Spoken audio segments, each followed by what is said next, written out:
pour trouver ta voie dans la vie, pour trouver le travail qui te correspond, pour trouver ta place dans le ministère, pour trouver le talent, le don qui est en toi, je t'invite d'abord à prendre connaissance de ces quelques définitions de ce que c'est qu'un don, un talent, un potentiel ou une habileté. Le don, c'est l'action de donner, de céder quelque chose que l'on possède. On peut dire que c'est un cadeau, une grâce, un bienfait, quelque chose que nous n'avons pas payé ni travaillé pour avoir, une faveur. Une personne peut avoir reçu du Créateur un talent, une disposition, une qualité que l'on considère comme innée, naturelle ou spirituelle. Que représente donc le talent? Le talent, c'est une aptitude particulière à faire quelque chose.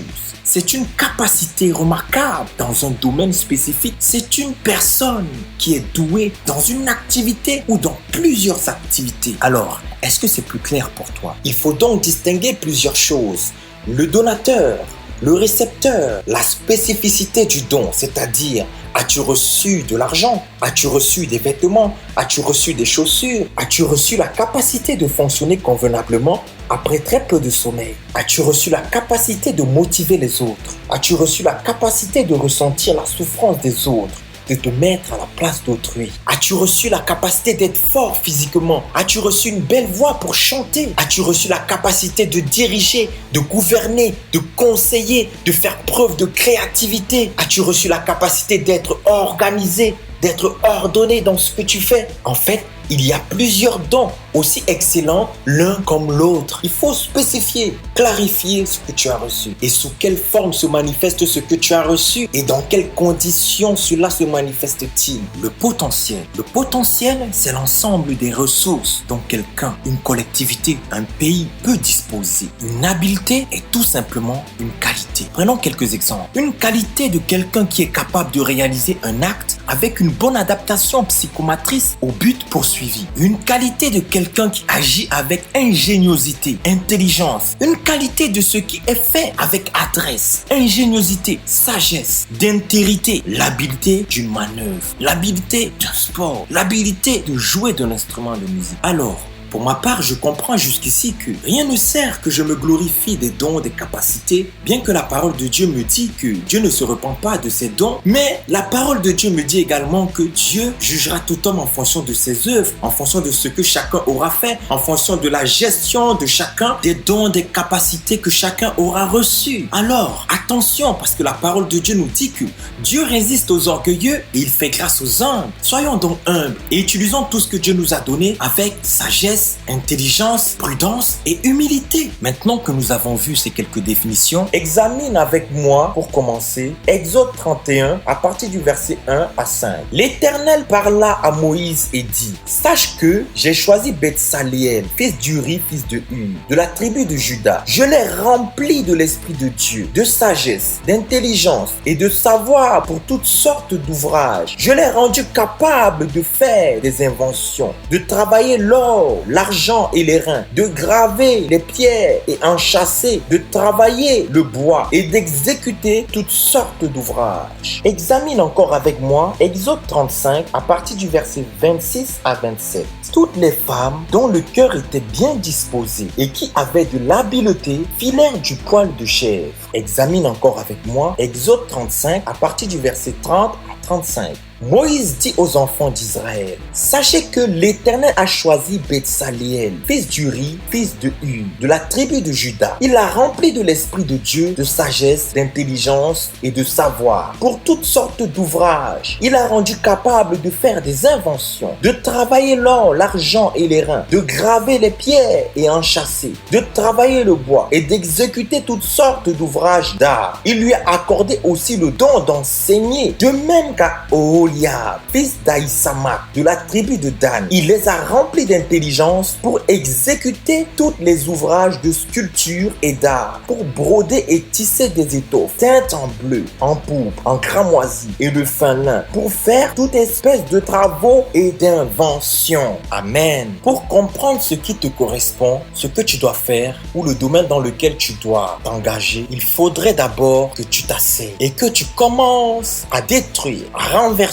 les faux raisonnements, les faux fausses idées sur l'intelligence. Tu dois comprendre qu'il n'y a pas qu'une seule intelligence. Il y a plusieurs types d'intelligence. Il faudrait donc que tu arrêtes dès aujourd'hui de te frustrer, de te mettre en colère, de tout casser. Il faudrait que tu arrêtes de considérer les paroles de ceux qui disent que t'es bête, t'es stupide, que tu ne vaux rien, que tu ne seras jamais rien dans la vie. Non, ce sont les paroles folles des insensés. La bonne nouvelle est que chaque être humain qui a été créé par l'être suprême, le Dieu très haut, a une intelligence ou plusieurs types d'intelligence. Et ce, dans un domaine ou plusieurs domaines. Lisons ensemble dans Jérémie 51, verset 15.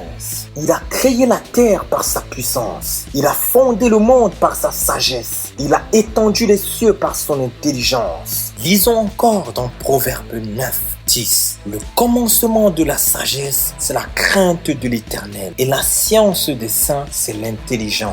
Lisons dans Job 28, 28. Puis il dit alors, voici la crainte du Seigneur, c'est la sagesse. S'éloigner du mal, c'est l'intelligence. Alors, je voulais te faire comprendre que Dieu a fondé le monde par sa sagesse. Dieu a étendu les cieux par son intelligence. Qu'est-ce que cela te fait comprendre?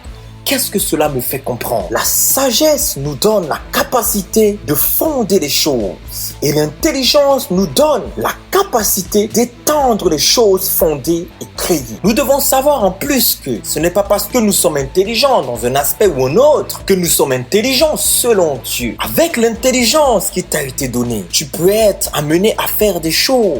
Mais pose-toi toujours la question, est-ce que l'intelligence que tu as, l'intelligence que tu sembles manifester aux yeux des hommes, que les hommes apprécient, est-elle appréciée de Dieu dans ta manière de l'utiliser? Est-elle agréable à Dieu? Parce que comme nous l'avons lu avant, celui qui est sage, c'est celui qui commence à craindre l'Éternel. Et celui qui craint l'Éternel est intelligent. L'intelligence, selon Dieu, c'est de s'éloigner du mal. La sagesse va te conduire à connaître les choses. Elle va te donner de la science dans les choses que Dieu aime, dans les choses que Dieu n'aime pas. Ainsi, tu connaîtras sa volonté qui est parfaite, bonne et agréable. Et l'intelligence te donnera la capacité de te parfaire, de garder, d'observer, d'être attentif, de mettre en application, de te sanctifier de jour en jour, de t'améliorer dans la crainte de Dieu. Bien heureusement, il n'y a qu'ainsi que nous parviendrons à la pleine connaissance du Dieu très très saint. La question donc à te poser, c'est quelle est la sagesse que Dieu a remplie en toi? Quelle est l'intelligence que Dieu a remplie en toi? Quel est l'esprit que Dieu a mis en toi? Parce que cet esprit va te conduire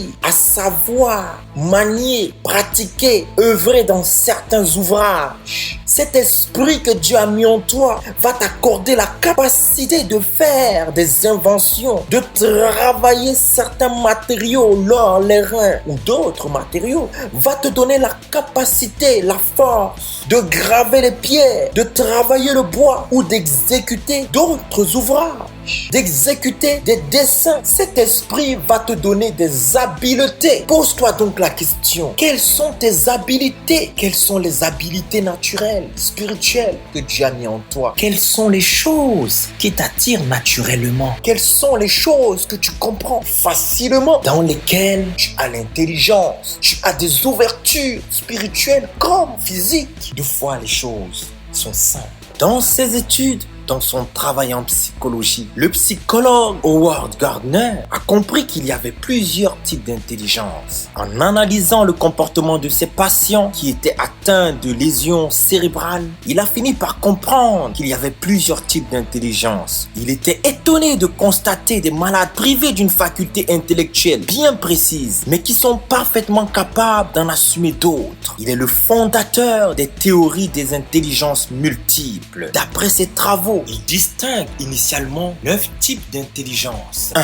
Linguistique. Le linguistique se définit par la capacité à utiliser et à comprendre les mots et les nuances de sens. Elle est appliquée dans la communication verbale ou écrite. 2. Musical. Le musical se définit et constitue l'aptitude à percevoir et à créer des rythmes, des mélodies, de reconnaître les différents modèles musicaux et de les interpréter et d'en créer même. Cette intelligence engage des processus actifs et passifs. Jouer de l'instrument, chanter ou composer, actif, mais également apprécier la musique, à écouter, passif. 3. Logico-mathématique. Le logico-mathématique, en fait, c'est la capacité de manipuler les nombres et de résoudre les différents problèmes logiques. Elle nous permet de résoudre des questions difficiles, abstraites, de nature logique ou tout simplement mathématique. 4. Spatial. Le spatial se définit par la capacité de trouver son chemin dans un environnement donné et d'établir des relations entre les objets dans l'espace. Elle nous permet de voir la continuité d'une image en rotation dans l'espace, de créer une image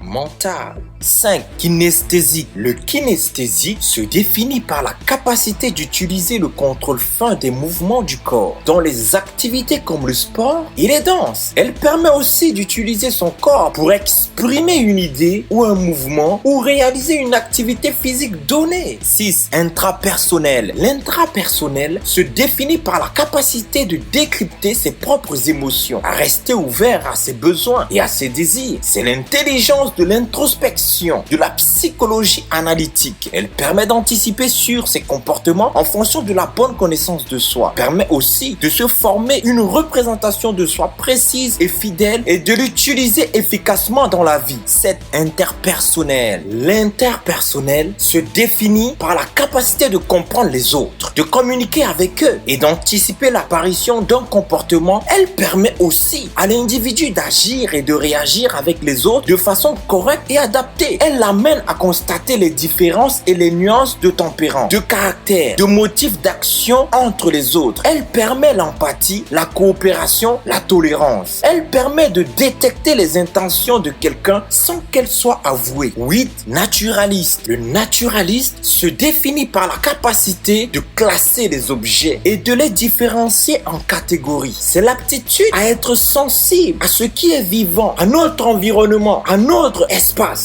ou de comprendre l'environnement dans lequel l'être évolue, l'homme évolue, la femme évolue, la famille évolue. C'est la capacité d'apprécier les choses, de reconnaître leurs valeurs et leur puissance et leurs vertus, bien évidemment, en ne les adorant pas comme Dieu, en ne se prosternant pas devant elles comme étant Dieu, mais en les contemplant, en étant émerveillé de la puissance de celui qui les a faits, qui les a créés, pour adorer le Créateur et non la créature. Là, c'est moi qui rajoute, ça ne fait pas partie de la définition, bien évidemment. Pour rester dans le cadre et la droiture de la parole de Dieu. Poursuivons avec le dernier de la classification. 9. Existentiel. L'existentiel se définit par l'aptitude à se questionner sur le sens et l'origine des choses. C'est la capacité à penser nos origines et notre destinée de notre vie après la mort. Là, c'est moi qui rajoute. Cette intelligence spirituelle que le Créateur a mis en nous lors de notre création, afin qu'on ait la pensée de l'éternité, de l'existentiel, de la moralité. C'est encore défini comme l'aptitude à se situer par rapport aux limites cosmiques, au temps, ou à édicter les règles ou des comportements en rapport au domaine de la vie. J'aimerais également t'informer sur ceci, pour que tu puisses te situer en fonction de tes grâces. Il y a plusieurs choses qui font que nous ne sommes pas efficaces dans les disciplines que nous pratiquons. L'une de ces choses sur lesquelles je veux m'attarder, c'est le manque de connaissance de soi, car celui qui ne se connaît pas périra par son ignorance. Alors je peux dire comme il est écrit que vous connaîtrez la vérité et la vérité vous affranchira. La vérité de Dieu, la vérité sur Dieu, la vérité sur la création, la vérité sur votre identité, sur votre origine, sur vos capacités, sur vos potentiels est celle qui vous rendra libre. Maintenant, j'aimerais te lire quelques notes que j'ai relevées durant mes recherches. Suis avec moi. Nous sommes tous différents. Chacun est unique et nous n'apprenons pas tous de la même manière. Dieu a mis en l'homme la capacité de mémoriser, d'apprendre. Ainsi, nous pouvons apprendre pour avoir des promotions. Nous pouvons apprendre, nous pouvons nous former. Nous pouvons pratiquer une discipline pour nous perfectionner dans un domaine ou un autre. Et tu dois savoir de quelle manière tu apprends? Quelles sont les tendances naturelles d'apprentissage qui sont inscrites en toi, qui se manifestent sans même que tu t'en rends compte? Alors, je vais te lire 3 manières ou 3 sens que les hommes utilisent généralement pour apprendre,